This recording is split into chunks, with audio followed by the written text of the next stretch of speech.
Good day. So today we're going to discuss about the continuation about the ethics, law, and e-commerce. So in my part, I'm going to discuss the cyber squatting and brand jacking, and the other topics as well. So what do we mean by cyber squatting and brand jacking? So cyber squatting and brand jacking, it means the both forms of the online identity theft where someone is registers a domain name similar to a popular brand with the intent to profit from it, or it tarnish from the brand's reputation, so both of them are illegal and can lead them to legal action from the affected brands. So what is cyber piracy? So cyber piracy, it is registering domain names similar or identical to the trademarks others to the extort of profits from the legitimate holders. So what do we mean by this? The cyber piracy, it is an unauthorized reproduction or distribution of the digital content, wherein this undermines the rights of the content creators that can lead to financial losses. It often occurs through an illegal downloading or sharing of the copyrighted material on the e-commerce platform. And copyright enforcement and intellectual property and protection online. So as we can see in our screen, we have the example case of the cyber squatting and the cyber piracy. So now what is meta tagging? Meta tagging, it is using trademark words in a site's meta tags. What does this mean? So meta tagging, it involves adding descriptive metadata to digital content to improve its searchability and also categorization. It is commonly used in the e-commerce to optimize the product pages for the search engines and to enhance the user experience. So here's an example of the meta tagging. So next is we have the keywording. So what is keywording? Keywording, it is means of placing the trademark keywords on the web pages, either for visible or invisible. So keywording, it is the process of selecting and incorporating the relevant keywords into a digital content for crucial e-commerce for optimizing the product listings and improving the visibility in the search engines and ultimately increasing the sales. So here's an example also of the keywording. Next is we have linking. So what is linking? Linking, it is a content pages on the other sites bypassing the home page. So linking, it connects the web pages or the digital content through hyperlinks, wherein it improving the navigation, enhancing user experience, and establishing the connections between the related content. So as you can see, here's also an example of the linking. Next is we have framing. So what is framing? Framing, it is placing the content of the other sites in a frame on the infringer's site. This means that it embeds the one website content within another interface that it is commonly used for displaying external content like the product information or media. However, it can raise the concerns regarding the copyright and user experience. So next is we have the trade secret. So what is trade secret? Trade secret, it is an information that is secret that has commercial value and has been protected by its owner. Much of the value created by a firm lies into a copyrights, so the patent or even the trademarks. There is a kind of the intellectual property that has no to do with the business procedures formulas and methods of the manufacturer or service in the delivery. So from which the firm derives value and which is doesn't not want to share with the other is a form of a patent application or copyright application. That this type of intellectual property is referred to as the trade secret. So most famously, the example for this is the formula for the Coca-Cola, wherein it considered as a trade secret because as the manufacturing techniques for producing the General Electric jet engine for the turbine blades. So trade secrets differ from the other copyright and patent because it the protections may not be unique or novel. So the information in a firm can be considered as a trade secret if a secret is something that is others do not know that has commercial value for its owner. So the owner has taken steps to protect the secret. So the US corporations are believe that they own trillions of dollars in trade secrets. Next is we have the challenge balancing the protection of the property with the other values. So what does this mean? So challenge in the intellectual property ethics and law, it is ensure that the creators of the intellectual property can receive the benefits of their interventions and works, while also making it possible for their works and designs to be disseminated and used by the widest possible audience, with the exception of the trade secret law where the object is not to share or distribute for the common good. So the governance. The governance has to do with the social control who will control the e-commerce that of what elements will be controlled. So and how will the controls be implemented? So the the governance, they balancing the property protection in the e-commerce, that it means safeguarding the intellectual property, the data privacy, as well as the cybersecurity, and also prioritizing the rights and accessibility. Taxation.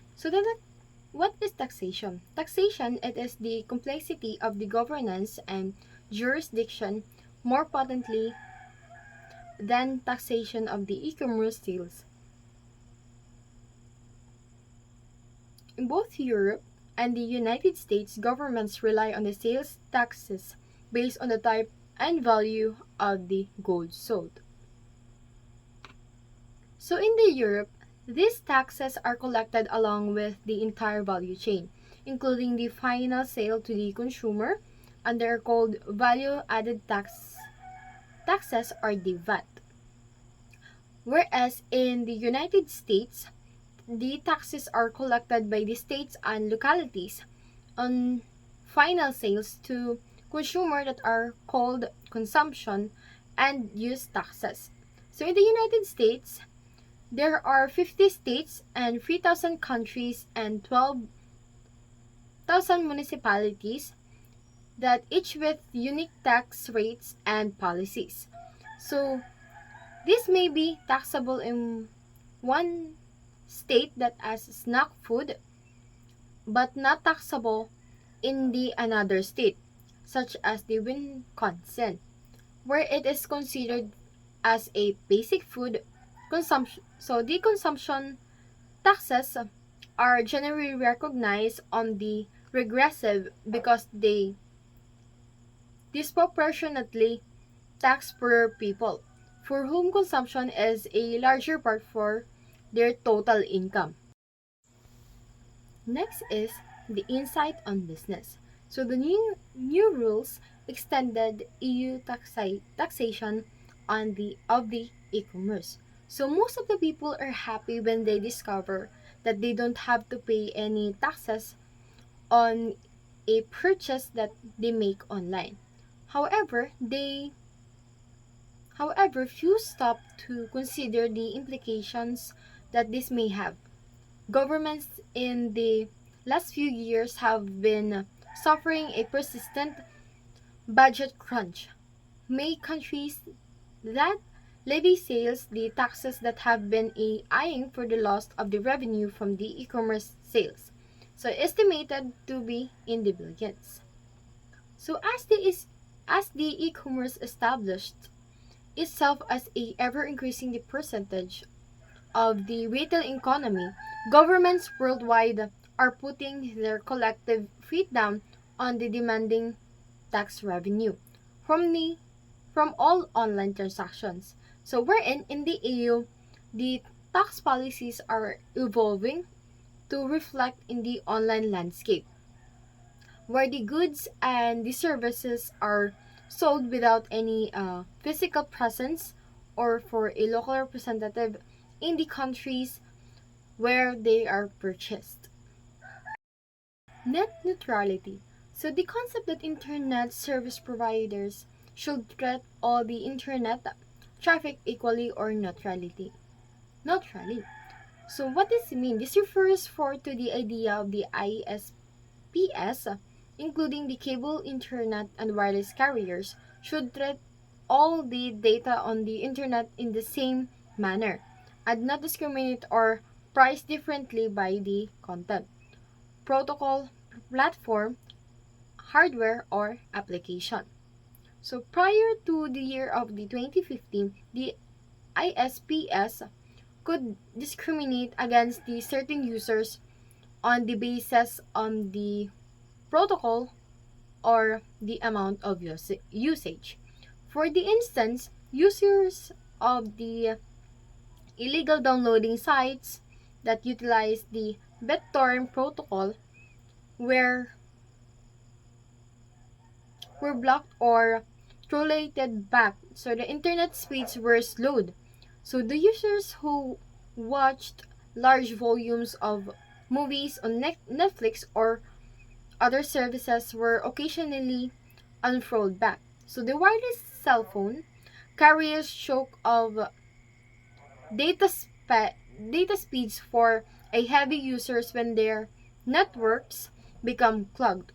So the large internet services like the Netflix and the YouTube, which together consume an estimated of the 50% on the internet's bandwidth in the United States, where it is encouraged to strike deals with the ISPs and pay a higher fee for ordinary business or for the home users. The next is antitrust, monopoly, and market competition in the internet era. So, for the first time in the history of the internet and the e-commerce, a broad swath of the opinion makers, including the economists and politicians, regulators, civic groups, and journalists, are saying that of the e-commerce firms have become more powerful monopolies that are restricting competition by snuffing out or buying smaller innovative firms and engaging a restraint of the trade.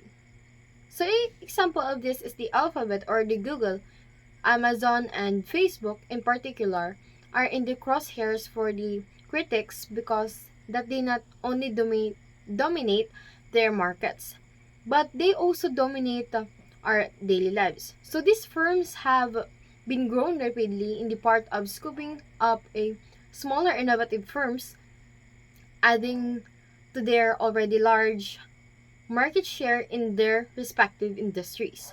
So the tech giants have not helped themselves in this debate in invading the privacy on the un, unprecedented level.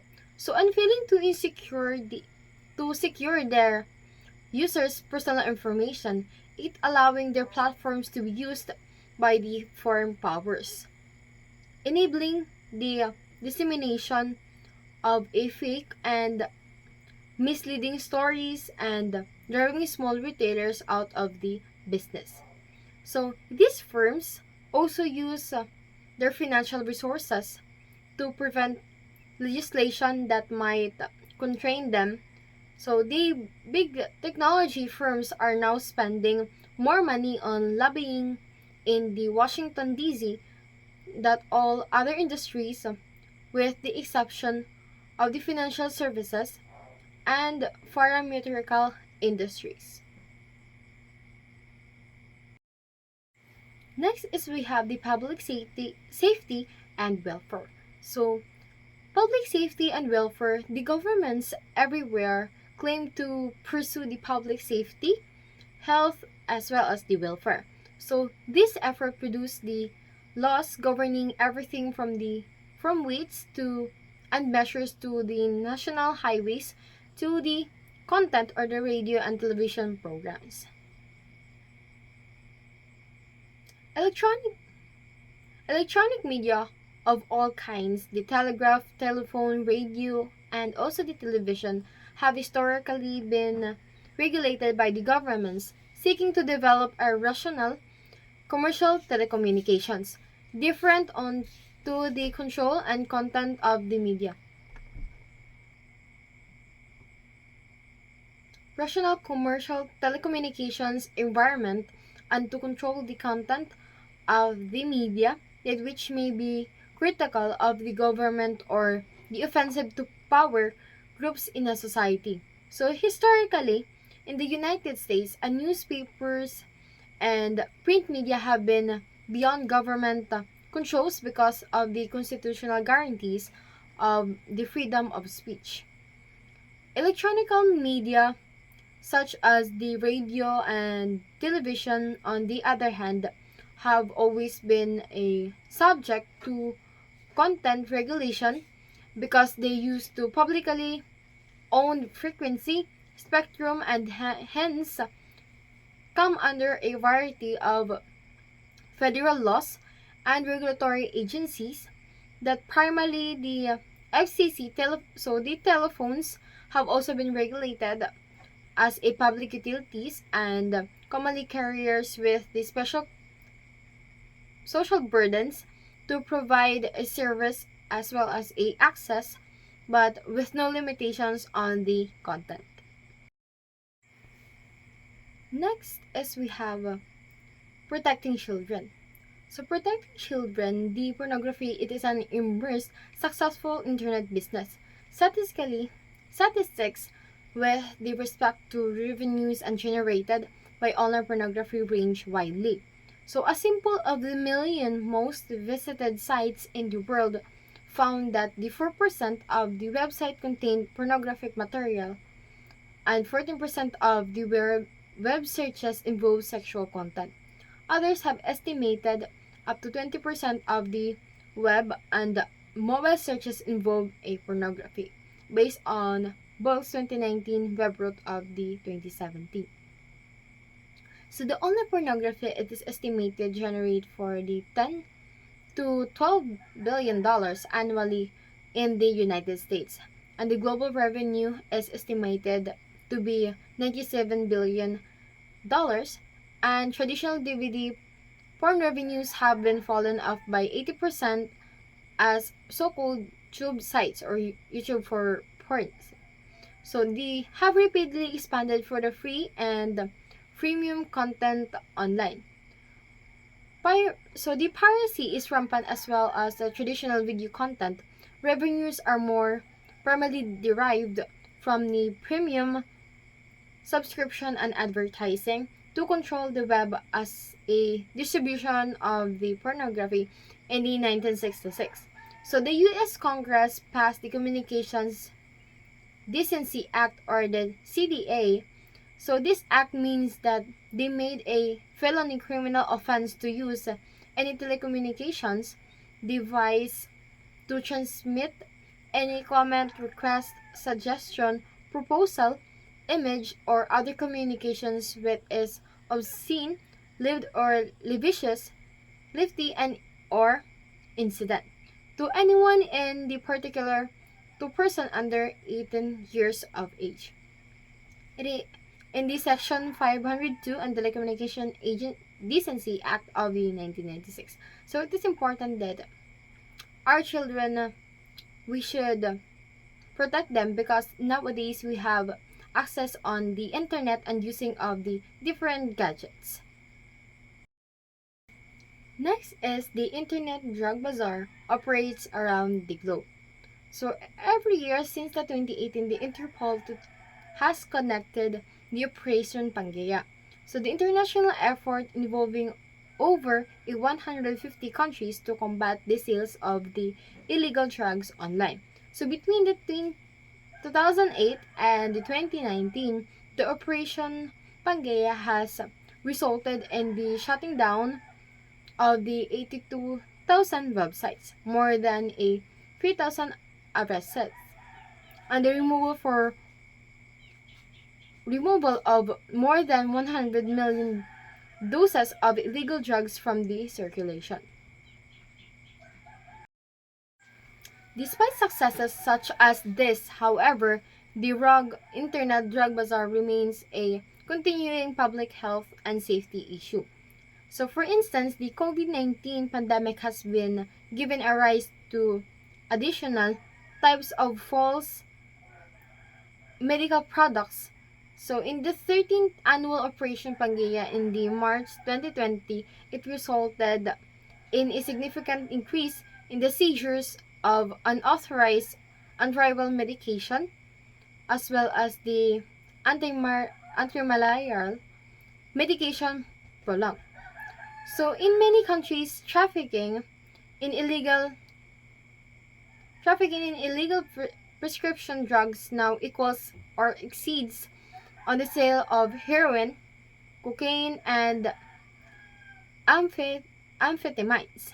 So while the properly regulated the internet, the pharmacies offer a valuable service by increasing the competition and access to treatments in the underserved regions. So the industry researchers have found that the 90% of the online pharmacies don't require a prescription, and 40% of the online pharmacies were selling dangerously synthetic opioids such as the fentanyl. So, a Google search for the drug's no prescription of the 2021, for instance, such as more than the 5.5 million results. Next is we have the careers in the e-commerce. So the companies are becoming increasingly aware that such issues can have significantly impact on your bottom line. So the jobs that specifically deal with these issues can typically be found in a company's compliance department, but awareness of these issues is also necessary for all the employees of the company. So the company operates a global online advertising exchange platform that connects the online sites that have inventory, web publishers who have space on their websites where the ads can be displayed, or also called as ad opportunities, with the buyers firms that want to advertise. Position: E-commerce Privacy Research Associate. In the, compliance of department to ensure the privacy and data protection compliance while enabling the business innovation. So the position, it involves the research on privacy, domestic and international regulations and policies, and industry best practices. Your responsibilities wherein it includes here.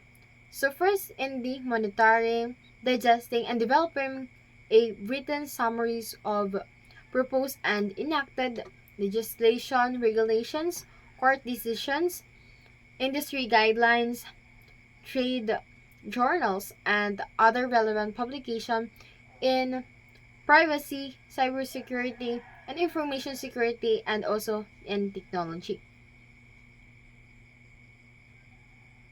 Research federal, state, and international laws and regulations related to data security, information security, and privacy, including the laws related for the compromised data and security breach incidents. Additional whereas areas that may include laws and regulations related to an online marketing and social media, e-commerce, and technology. Researching global data protection and privacy compliance in the online advertising market, drawing on the knowledge and experience of a specific government, industry requirements, and best practices. Analyzing existing and developing products and solutions to ensure they comply with the applicable privacy and data protection laws and industry best practices. The responsibility it is also for guiding and supporting the lines of the business on legal and regulatory requirements related to the compromised data, incidents, privacy, and cybersecurity. And also reviewing the contracts and contracts with the vendor and customer firms to ensure compliance with a privacy regulations and industry best practices. Developing educational and training materials for a business client groups and other divisions of the firm. Next is what are the qualification or the skills. So the BA in the humanities, business and information systems, business marketing, or political science with the coursework in the e-commerce, statistics, business strategy, and digital marketing. So the basic so you should have the basic understanding of the privacy and privacy law in the United States and how it relates to online digital advertising. So, in the interest in the international business and the data protection laws in the European Union are the Latin American and the Asia Pacific.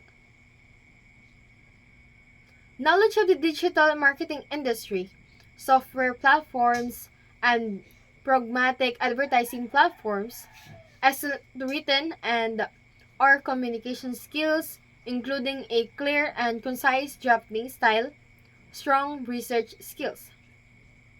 So excellent customer services and international interpersonal skills. Exceptional analytic and problem solving with the ability to think strategically and provide business advice. Advanced Microsoft Office. You should know how to use the Word, the Excel, the Outlook, and the PowerPoint skills. So we have also the strong organizational skills involving the ability to manage the timelines and balance the multiple deadlines.